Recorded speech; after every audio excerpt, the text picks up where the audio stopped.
അസ്സലാമു അലൈക്കും വറഹ്മത്തുള്ളാഹി തആല വബറകാത്തു. മോനെ സെയ്ഫ്, ആ പിന്നെ രണ്ടാളെ കൂടി കൂട്ടിയിട്ട് നീ എന്താ എന്നെ ഇവിടെ തനിച്ചാക്കി പോകാനാണോ നിന്റെ ഉദ്ദേശം? ആഹാ, നീ കൊള്ളാലോ. നിന്നെ പെറ്റി പോറ്റി വളർത്തി ഉണ്ടാക്കിയിട്ട് നിനക്കിപ്പോൾ രണ്ട് ഭാര്യമാരായപ്പോൾ എന്നെ നീ അങ്ങ് മറന്നു അല്ലേ? എന്താടാ ഇത്? നീ ചെയ്യുന്ന ഒട്ടും ശരിയല്ല. ഒരാളെ കൊണ്ടുപോയാൽ മതി, ഒന്നുകിൽ ഫർസാന അല്ലെങ്കിൽ ജെയ്ത്തൂന്. തൽക്കാലം ജെയ്ത്തൂനെ കൂട്ടിപ്പോ, അവളല്ലേ കേരളം കാണാത്തത്. അല്ലാതെ ഫർസാനക്ക് ഇപ്പം എന്താ അതിൽ പുതുമ? ഉമ്മ, അത് ഫർസാനയുടെ ഉമ്മയും ഉപ്പയും അവളുടെ നാടല്ലേ അവിടെ, അവൾക്ക് എല്ലാവരും കാണാൻ ആഗ്രഹം ഉണ്ടാവൂലേ? അത് പറഞ്ഞിട്ടൊന്നും കാര്യമില്ല. തൽക്കാലം ജെയ്ത്തൂനെ കൂട്ടിപ്പോ. ഉമ്മ, ഫർസാനയുടെ വീട്ടിലേക്കുള്ള സാധനങ്ങളെല്ലാം വാങ്ങിയിട്ടുണ്ട്. അതുപോലെ ഷെഫി ഉസ്താദിൻ്റെ വീട്ടിലേക്കും അതിൻ്റെ കുഞ്ഞിൻ്റെ വീട്ടിലേക്കും ഒക്കെ ഉള്ള സാധനങ്ങളൊക്കെ വാങ്ങിയിട്ടുണ്ടും. അതിനെന്താ, അതൊന്നും കുഴപ്പമില്ല, ഒരാളെ കൂട്ടി പോയാൽ മതി. ഒരു നിമിഷം സെയ്ഫ് അറബി ഞെട്ടിപ്പോയി. എന്നാൽ ഏയ് സെയ്ഫ്, എന്താ ഇത്രമാത്രം ആലോചിക്കുന്നത്? എന്താ ഇത്? അല്ലോ, ഞാൻ എന്തേ ഒരു സ്വപ്നലോകത്തായ പോലെ. ആഹാ, പിന്നെ പോകാനുള്ള എല്ലാ കാര്യങ്ങളും സെറ്റായപ്പോഴാണോ സ്വപ്നം കാണുന്നത്? എവിടെ ഉമ്മ? ഉമ്മയോ? ഉമ്മ ഇവിടെ ഉണ്ടല്ലോ. എന്തേ? അല്ല, അത് ഞാൻ എന്നെ ഉമ്മ എന്തൊക്കെയോ ചീത്ത പറയുന്നതായിട്ട് ഞാൻ എന്തൊക്കെ എനിക്ക് തോന്നിപ്പോയി. എൻ്റെ സേഫ് പാവ ഉമ്മ. ഉമ്മ ഇതുവരെയായിട്ട് നമ്മളെ ചീത്ത പറഞ്ഞിട്ടുണ്ടോ? പാവ ഉമ്മയല്ലേ. അല്ല, ഉമ്മയെക്കുറിച്ച് അല്ല, എനിക്ക് സത്യം പറഞ്ഞാൽ സെയ്ഫ് അറബിക്ക് അതൊരു സ്വപ്നം പോലെയാണ് തോന്നിയത്. അല്ലാതെ എൻ്റെ ഉമ്മ ഒരിക്കലും അങ്ങനെ പറയില്ല. അല്ലാ, ഒരു നിമിഷം പടച്ച റബ്ബിനെ സ്തുതിക്കുകയായിരുന്നു സെയ്ഫ് അറബി. അൽഹംദുലില്ലാ പഠിച്ചവനെ. എന്നാൽ അതാ നേരെ ഉമ്മയുടെ അരികിലേക്ക് എത്തി. അപ്പോൾ പുഞ്ചിരിച്ചു കൊണ്ടിരിക്കുന്ന തൻ്റെ പ്രിയപ്പെട്ട ഉമ്മയാണ്. മോനെ, എന്തായടാ പോക്ക്? വേഗം പൊയ്ക്കോളി. പിന്നെ ജെയ്ത്തൂൻ്റെ കാര്യവും ഫർസാൻ്റെ കാര്യവും ഒരുപോലെ തന്നെ മോന് നോക്കണം കേട്ടോ. രണ്ടു പേരെയും നല്ല രീതിയിൽ നോക്കണം, ശ്രദ്ധിക്കണം കേട്ടോ. പിന്നെ യാതൊരു ബുദ്ധിമുട്ടൊന്നും ആകാതിരിക്കട്ടെ. പിന്നെ കുഞ്ഞിൻ്റെ കാര്യം നല്ലോണം ശ്രദ്ധിക്കണം കേട്ടോ. പിന്നെ ഫർസാന ഗർഭിണിയാണ്, അവളുടെ കാര്യം ഒക്കെ ഒന്നും ഒരു ശ്രദ്ധക്കുറവുണ്ടായിരുന്നു കേട്ടോ. മോനൻ്റെ കുട്ടി മാത്രമേ ഉള്ളൂ, അവർ നോക്കാനായിട്ട്. രണ്ടു പേരും ഒരുപോലെ നോക്കണം കേട്ടോ. സ്നേഹത്തോടെ തൻ്റെ പ്രിയപ്പെട്ട ഉമ്മയുടെ വാക്കുകൾ കേട്ട സെയ്ഫ് അറബിയുടെ കണ്ണുകൾ നിറഞ്ഞു. ആ ഉമ്മയുടെ അരികിലായിട്ട് അവൻ ഇരുന്നിട്ട് കാലുകൾ പിടിച്ചിട്ട്, ഉമ്മ എന്താ മോനെ? അതെ, ഈ ഉമ്മയെക്കുറിച്ചാണ് റബ്ബേ നേരത്തെ എനിക്ക് എന്തൊക്കെയോ തോന്നിയത്. ഒരാളെ കൊണ്ടുപോയാൽ മതി, മറ്റാളെ കൊണ്ടുപോവണ്ട, രണ്ടാളും കൂടെ എന്നിട്ട് പോ. പാവം, എൻ്റെ ഉമ്മാക്ക് അങ്ങനത്തെ ഒരു ചിന്തയേ ഇല്ല. എൻ്റെ ഉമ്മാക്ക് എല്ലാവരോടും ഒരുപോലെ സ്നേഹമാണ്. എന്നാൽ ആ മാതാവിൻ്റെ കണ്ണുകൾ നിറയുന്നത് കണ്ടോ? തൻ്റെ മകൻ്റെ തലപ്പാവെടുത്ത് അവൻ്റെ മുടിയിഴകളിൽ തലോടിക്കൊണ്ട് പറഞ്ഞു, മോനെ, ഉമ്മാൻ്റെ പ്രാർത്ഥന ഉണ്ടാവും കേട്ടോ എൻ്റെ കുട്ടിക്ക്. നല്ല മോനാണ് ഉമ്മാൻ്റെ കുട്ടി കേട്ടോ. സ്നേഹത്തോടെ തൻ്റെ ഉമ്മ തലയിൽ തടവുന്നത് അവൻ കണ്ടപ്പോൾ ഒരു നിമിഷം അവൻ വിചാരിച്ചു, റബ്ബേ, ഇത്രയധികം സ്നേഹമുള്ളത് എൻ്റെ പ്രിയപ്പെട്ട ഉമ്മയിട്ട് ഞാൻ എങ്ങനെ പോകും റബ്ബേ? സെയ്ഫ് അറബിയുടെ മനസ്സിൽ അങ്ങനെ ഒരു ചിന്ത വന്നു. എന്നാൽ പെട്ടെന്ന് സെയ്ഫ് അറബിയെ അതാ ജെയ്ത്തൂൻ വിളിക്കുന്നു. ആ സെയ്ഫ്, മോള് വിളിക്കുന്നു, പോയി നോക്ക് എന്താന്ന്. എൻ്റെ പ്രിയപ്പെട്ടവരെ, എനിക്കൊരു കാര്യം അങ്ങയോട് പറയാനുണ്ട്. എന്ത് കാര്യം? എന്താ, നീ ഇല്ലേ? അതല്ല എൻ്റെ പ്രിയപ്പെട്ടവരെ, എൻ്റെ സെയ്ഫ്, എനിക്കെന്താ അറിയില്ല, ഉമ്മയെ ഇവിടെ ഇട്ടിട്ട് പോകാൻ തോന്നുന്നില്ല. നമുക്ക് ഉമ്മയെ കൂടി കൂട്ടിയാലോ? ഉമ്മ കേരളമൊന്നും കണ്ടിട്ടില്ലല്ലോ. ഒരു നിമിഷം അറബി ഞെട്ടിപ്പോയി. എന്താ നീ പറയുന്നത്? നീ സത്യമായിട്ടും എൻ്റെ മനസ്സിലും ഞാനത് ആഗ്രഹിക്കാഞ്ഞിട്ടല്ല. ഉമ്മയുടെ ഈ ഒരു ആരോഗ്യസ്ഥിതിയിൽ അത് ഒന്നും ഉണ്ടാവില്ല. പിന്നെന്താ, ഒരു കുഴപ്പം ഉണ്ടാവില്ല. ഞാനില്ലേ കൂടെ, എൻ്റെ സേഫില്ലേ കൂടെ. ഉമ്മ ഇവിടെ ഒറ്റപ്പെട്ടിട്ട് പോയി കഴിഞ്ഞാൽ ഒരു പക്ഷേ അത് വേണ്ട. തൽക്കാലം നമ്മുടെ സെർവൻസിനൊക്കെ ലീവ് കൊടുക്കാം.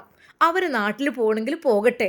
നമുക്ക് ഒരു മാസമെങ്കിലും ഒന്ന് ചുറ്റിയിട്ട് വരാം, അതായിരിക്കും നല്ലത്. എന്താ? അതിൻ്റെ കൂട്ടത്തിൽ കുഞ്ഞിനെയും കാണാമല്ലോ. നമ്മുടെ കുഞ്ഞിൻ്റെ പിതാവ്, അതെ ഷെഫി ഉസ്താദിൻ്റെ കുഞ്ഞിനെയും കാണാലോ. എന്താ, ശരിയല്ലേ? ശരിക്കും അറബിയുടെ കണ്ണുകൾ നിറഞ്ഞു. എൻ്റെ ജെയ്ത്തൂൻ, അതെ, നിൻ്റെ മനസ്സിൽ തോന്നുന്ന ഓരോ ബുദ്ധി ഏതായാലും അൽഹംദുലില്ലാ. അതെ, ഫർസാനിയെ സ്വീകരിക്കണമെന്ന് നീ പറഞ്ഞതുകൊണ്ട് ഞാൻ സ്വീകരിച്ചു. അൽഹംദുലില്ലാ, ഇപ്പോൾ നമുക്ക് കുഞ്ഞായി തുടങ്ങുന്നു, ഒരു കുഞ്ഞുമുണ്ട്. എന്നാൽ ശരിയാണ്, ഉമ്മയെ വിട്ടിട്ട് ഒരു മാസമൊക്കെ പോയി നിൽക്കുകയെന്ന് പറഞ്ഞാൽ ഉമ്മയുടെ കാര്യത്തിൽ നല്ല ടെൻഷനുണ്ടായിരുന്നു എനിക്ക്. സത്യം പറഞ്ഞാൽ ആ കാര്യം ഞാൻ ഉമ്മയോടൊന്ന് സൂചിപ്പിക്കട്ടെ. അപ്പോൾ തന്നെ സെയ്ഫ് അറബി നേരെയതാ തൻ്റെ പ്രിയപ്പെട്ട ഉമ്മയുടെ അരികിലേക്ക് ഇരുന്നു.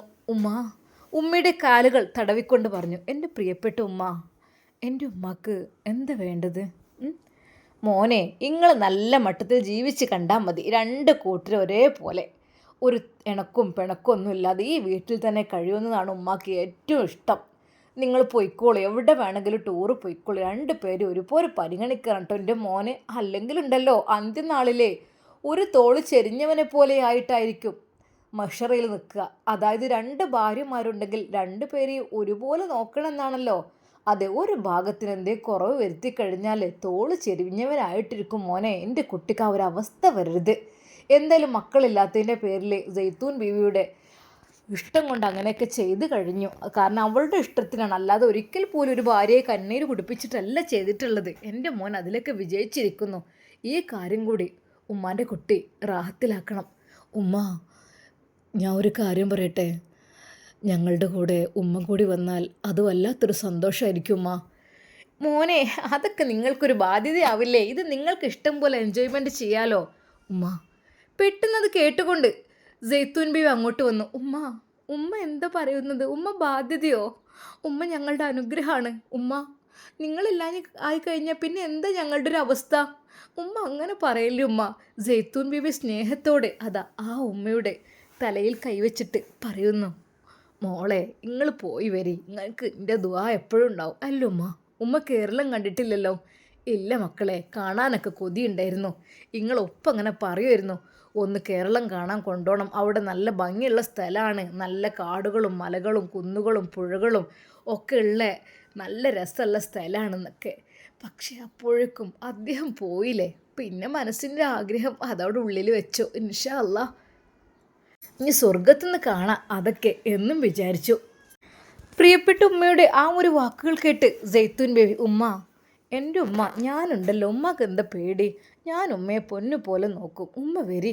സ്നേഹത്തോടെ സൈത്തൂൻ ബീവിയുടെ വാക്കുകൾ കേട്ട് ആ ഉമ്മയുടെ കണ്ണുകൾ നിറഞ്ഞു. മോളെ, ആ ഒരു വാക്ക് മതി എനിക്ക്.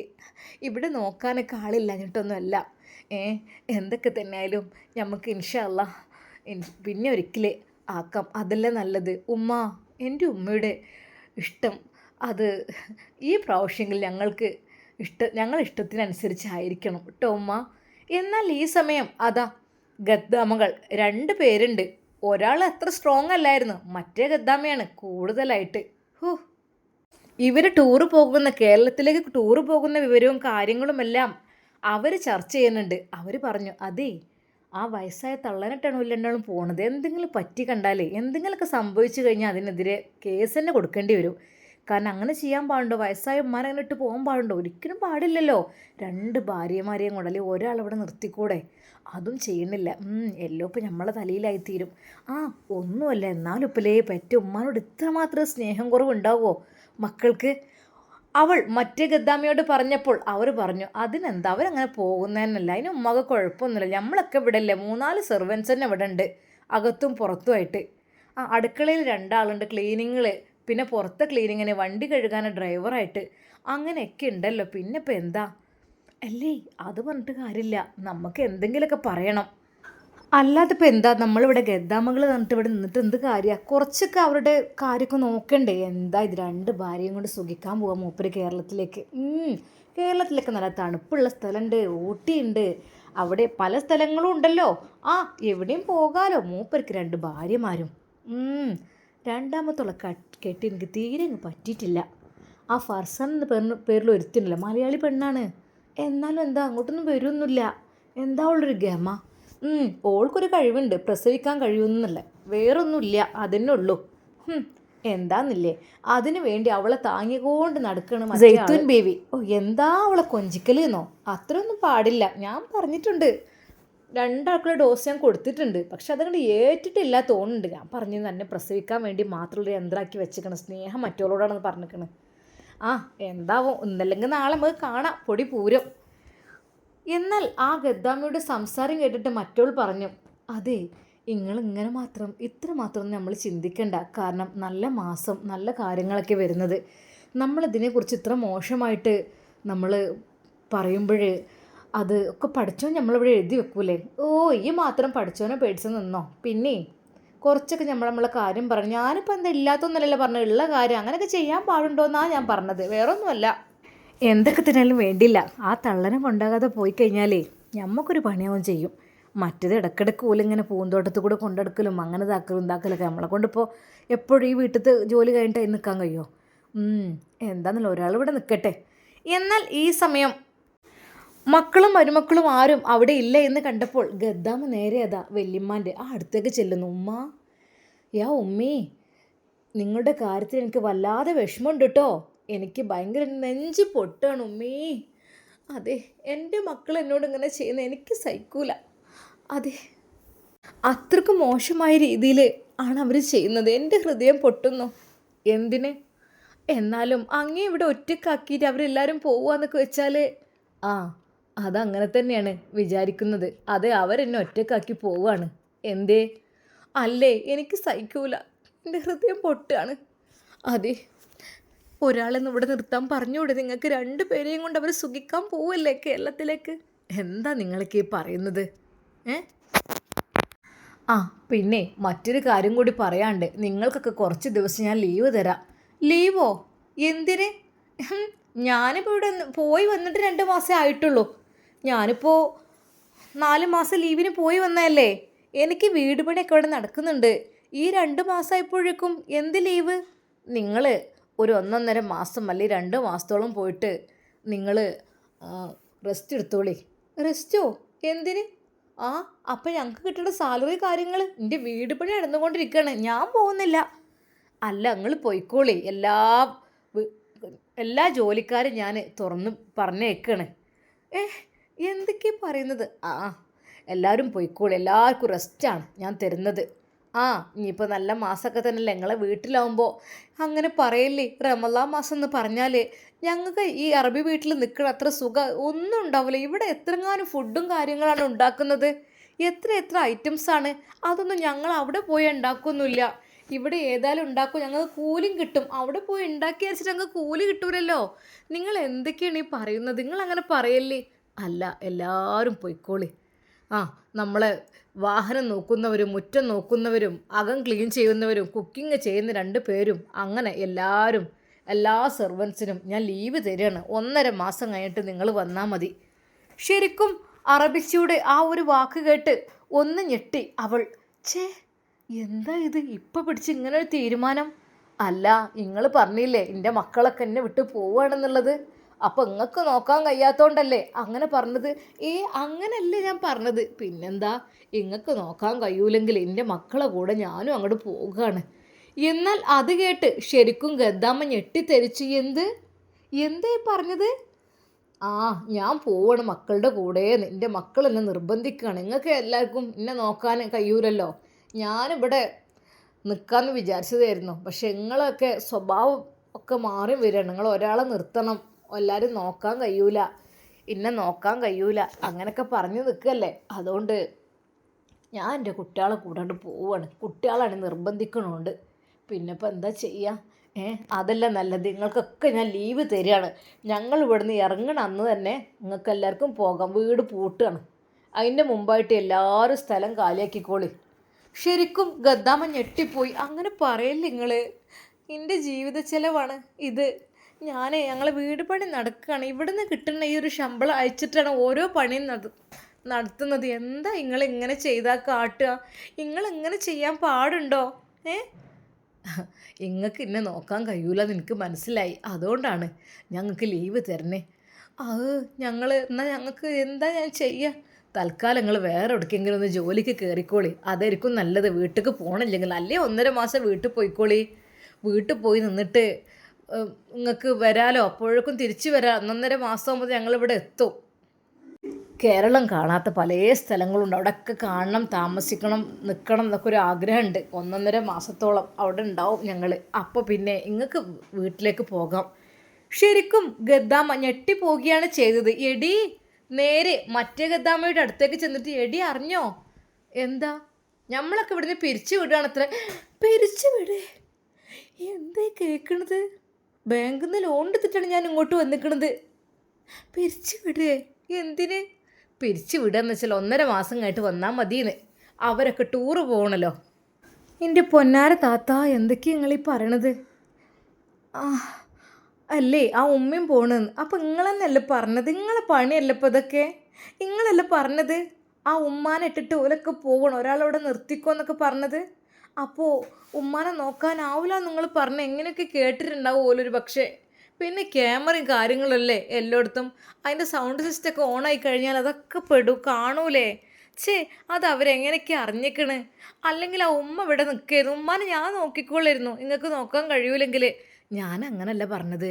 രണ്ടാളും കൂടിയും പോകുമ്പോൾ എനിക്കൊരു ഇടങ്ങാറ്. രണ്ടാളും കൂടി ഇങ്ങനെ സുഖിച്ച് ജീവിക്കുമ്പോഴേ ഒരാൾ ഇവിടെ ഇട്ട് ഇടങ്ങാറാക്കണം, ഒരാൾക്ക് എന്തെങ്കിലുമൊക്കെ പറഞ്ഞു കൊടുക്കാമല്ലോ എന്ന് വിചാരിച്ചുകൊണ്ട് ഞാൻ പറഞ്ഞതാണ്. പക്ഷേ ഇത് എനിക്ക് തന്നെ തിരിച്ചടിയാവും എന്നുള്ള കാര്യം ഞാൻ അറിഞ്ഞു തന്നെയില്ല. പൊന്നാര താത്ത, നിങ്ങളിപ്പോൾ എന്താ, നിങ്ങൾ കുഴിച്ച കുഴിയിൽ നിങ്ങൾ തന്നെ വീണു. എന്ത് കാര്യത്തിന് വേണ്ടിയിട്ടായിരുന്നു നിങ്ങൾ അങ്ങനെയൊക്കെ ചെയ്തത്? എന്ത് കാര്യമുണ്ട് ഇപ്പോൾ അതുകൊണ്ട്? എത്ര ബുദ്ധിമുട്ടായിട്ടാണ് ഞാൻ ഇങ്ങോട്ട് വന്നത് നിങ്ങൾക്ക് അറിയോ? ഇപ്പം എന്ത് എല്ലാ സെർവൻസിനെയും പിരിച്ചു വിട്ട് നാട്ടിലേക്ക് പോവുകയാണല്ലേ, വേറെ ജോലി നോക്കിക്കോളി എന്നൊക്കെ പറഞ്ഞു. 1 മാസത്തെ 1.5 മാസത്തെ ശമ്പളം എത്ര ഉണ്ട്?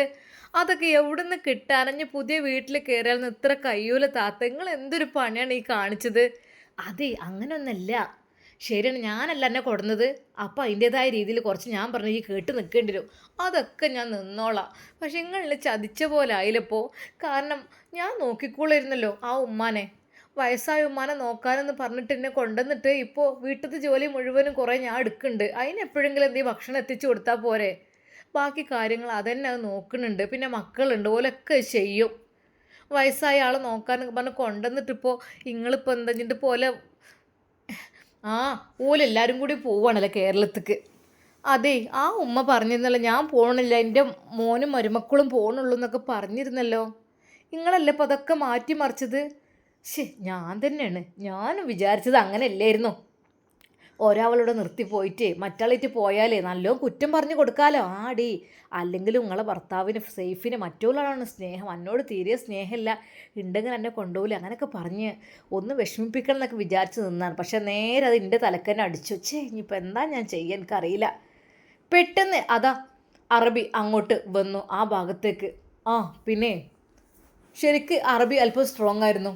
നിങ്ങൾ എടുക്കാനുള്ളതൊക്കെ എടുത്തിട്ട് നിങ്ങൾക്ക് പോകാം, ഞങ്ങൾ കേരളത്തിലേക്ക് പോവാണ്.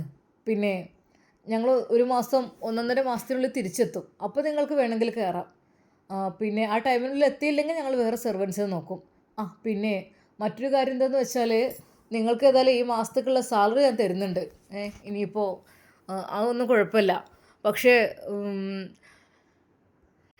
നിങ്ങൾക്ക് നാട്ടിലേക്ക് പോകണമെങ്കിൽ പോകാം, ഇവിടെ നിൽക്കണമെങ്കിൽ നിൽക്കാം, അതൊന്നും കുഴപ്പമില്ല. മനസ്സിലായല്ലോ? അതുകൊണ്ട് തൽക്കാലം നിങ്ങൾ എല്ലാ സാധനങ്ങളൊക്കെ എടുത്ത് പോയിക്കോളൂ. നിങ്ങളുടേതൊക്കെ വീട് പൂട്ടുകയാണ്. കാരണം ഫുൾ സെർവൻസിന് ഞാൻ പറഞ്ഞു വിടാം, എല്ലാവർക്കും ലീവ് കൊടുക്കുകയാണ്. 1.5 മാസം എല്ലാവരും ഒന്ന് ഫ്രീ ആയി. ഒരുപാട് കാലമായില്ലേ കഷ്ടപ്പെട്ട് ഇവിടെ നിൽക്കുന്നത്. എന്നാൽ പെട്ടെന്ന് ആ ഗദ്ദാമ്മ, അതേ സേഫ് അറബി, നിങ്ങൾ ഞങ്ങളെ പറഞ്ഞേക്കണം, ഞങ്ങൾ ഒരിക്കലും വിചാരിച്ചില്ല, ഞങ്ങൾ ബുദ്ധിമുട്ടും കൊണ്ടും കഷ്ടപ്പാട് കൊണ്ടുമാണല്ലോ ഇങ്ങോട്ട് വന്നത്. നിങ്ങൾ എന്താ പെട്ടെന്ന് ഇങ്ങനെ പറഞ്ഞേക്കണത്? അതല്ല, ഞങ്ങൾ ഉമ്മാനെ നോക്കാൻ ഇവിടെ ആരുമില്ലല്ലോ, എൻ്റെ ഉമ്മാനെയും കൂട്ടി ഞാൻ പോവാണ്. അത് ശരിക്കും സേഫ് അറബി, അത് കേട്ടതാണ്. ആ തള്ളനെ ആര് നോക്കാൻ? എന്തേലും പറ്റിക്കഴിഞ്ഞാൽ ആര് നോക്കും? എന്നെക്കൊണ്ട് കഴിയൂല. ശരിക്കും അത് കേട്ടിട്ട് തന്നെയാണെന്ന് മനസ്സിലായി. അതെ, അവർക്ക് വല്ലാത്ത വിഷമായി. ഞാൻ വേണ്ടാത്തൊരു പണിയാണ് എടുത്തത്. ഇപ്പം ഞാൻ തന്നെ ഇവിടുന്ന് പോകേണ്ട അവസ്ഥയെ. എടുക്കാനുള്ളതൊക്കെ എടുത്തോളി. അങ്ങനെ അതാ നേരെ അപ്പുറത്തും ജെൻസിനോട് പോയി പറഞ്ഞു, അതെ നിങ്ങൾക്ക് ലീവുണ്ട്, ഞങ്ങൾ കേരളത്തിലേക്ക് പോവാണ്, അതുകൊണ്ട് നിങ്ങൾക്ക് പുറത്ത് ജോലിക്ക് പോകണമെങ്കിൽ പോകാൻ കുഴപ്പമില്ല, നാട്ടിലേക്ക് പോകണമെങ്കിൽ പോയിക്കോളൂ, നിങ്ങൾക്കുള്ള സാലറി ഒക്കെ ഞാൻ തരാം കേട്ടോ. അറബിയുടെ ആ ഒരു സന്തോഷകരമായ വാക്കുകൾ കേട്ടപ്പോൾ ആണുങ്ങൾക്ക് നല്ല സന്തോഷമായി. ആയിക്കോട്ടെ, സന്തോഷം, ഏതായാലും ഞങ്ങൾക്ക് ലീവും കിട്ടിയല്ലോ, അത് മാത്രമല്ല നിങ്ങൾ പോകുന്നതിൻ്റെ 1 മാസത്തെ സാലറിയും കിട്ടുന്നുണ്ട്. അത് സന്തോഷമായിട്ടോ. ഏതായാലും പിന്നെ നിങ്ങളുടെ ഫാമിലിയെ വേണമെങ്കിൽ നിങ്ങൾ കൊണ്ടുവരികയൊക്കെ ചെയ്യാം. ഇനിയിപ്പോൾ എവിടെയും കാണണമെങ്കിലൊക്കെ അങ്ങനെയാണ് ചെയ്യണേ, ഉംറക്കൊക്കെ പോകണമെങ്കിലൊക്കെ അങ്ങനെ ചെയ്യട്ടോ.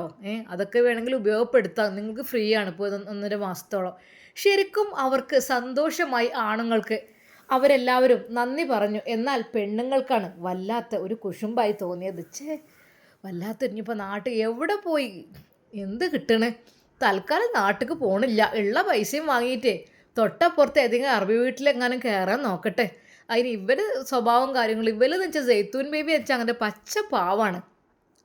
നല്ല സ്വഭാവത്തിനുടമാണ് സെയ്ത്തൂൻ ബീവി.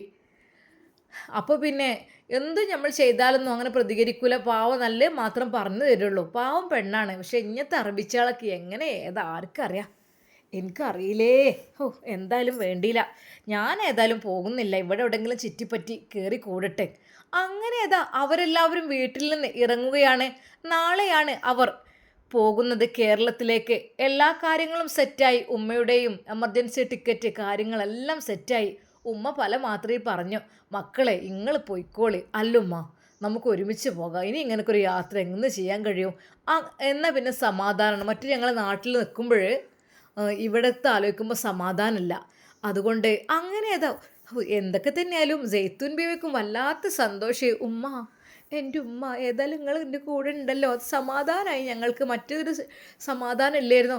അങ്ങനെ ഏതാ അവരെല്ലാവരും പോകുവാനുള്ള തയ്യാറെടുപ്പ് തുടങ്ങി. ബാഗും പെട്ടിയും സാധനങ്ങളും എല്ലാം സെറ്റാക്കി. ഒരുപാട് സാധനങ്ങൾ അത് അവർ 4 പേർക്കുള്ള ലഗേജ് തന്നെ ഉണ്ട് അത്യാവശ്യം. പിന്നെ കുറച്ച് ഡ്യൂട്ടി കെട്ടിയിട്ട് അങ്ങനെയും കുറച്ചധികം ലഗേജ് എടുത്തിട്ടുണ്ട്. അങ്ങനെ ഏതാ അവരെല്ലാവരും കേരളത്തിലേക്ക് പുറപ്പെടുകയാണ്. ഉമ്മയെയും കുട്ടി ഒരിക്കൽ പോലും ഗദ്ദാമ ഇത് പ്രതീക്ഷിച്ചില്ല. ഇത്രക്കും വലിയൊരു പിന്തള്ളൽ അവർക്കൊരിക്കലും സഹിക്കാൻ കഴിയുന്നതിൽ അപ്പുറമായിരുന്നു. കാരണം ഇവിടുത്തെ ഫുഡും കാര്യങ്ങളൊക്കെ 5 പൈസ എല്ലാം ഇഷ്ടംപോലെ കഴിക്കാമല്ലോ. എന്ത് സുഖമായിരുന്നു. അധികം ജോലിയില്ല. മറ്റോളും കൂടി ഉണ്ടായപ്പോൾ ജോലി കുറേ അവൾക്ക് കൊടുക്കണോണ്ട് എനിക്ക് കുറേ ഭാരം കുറവുണ്ട്. കുക്കിങ്ങിൻ്റെ കുറച്ച് റെസിപ്പീസൊക്കെ ഞാൻ പറഞ്ഞു കൊടുക്കും എന്നല്ലാതെ എനിക്ക് നല്ല സുഖമായിരുന്നു. രാജകുമാരിയെ പോലെ ഞാനും ഇവിടെ വാഴുമായിരുന്നു. എൻ്റെ പ്രധാന ഹോബി എന്ന് വെച്ചാൽ അങ്ങോട്ടും ഇങ്ങോട്ടും പരസ്പരം പറഞ്ഞ് തെറ്റിക്കലായിരുന്നു. അതൊക്കെ നഷ്ടപ്പെട്ടു. അത് ശരിക്കും കണ്ണീരോടെയാണ് അവർ അവിടെ നിന്ന് ഇറങ്ങുന്നത്. നമ്മുടെ സെയ്ഫ് അറബിയും സെയ്ത്തൂൻ ബേബിയും ഫർസാനയും ഉമ്മയും കുഞ്ഞും അതാ എയർപോർട്ടിലേക്ക് പോകുവാനുള്ള ഒരുക്കത്തിലാണ്. ഇൻഷാ അല്ലാ നമുക്കിതിൻ്റെ ബാക്കി ഭാഗം നാളെ കാണാം. അതുവരേക്കും എല്ലാവർക്കും അസ്സലാമു അലൈക്കും വറഹ്മത്തുള്ളാഹി തആല വബറകാതുഹു.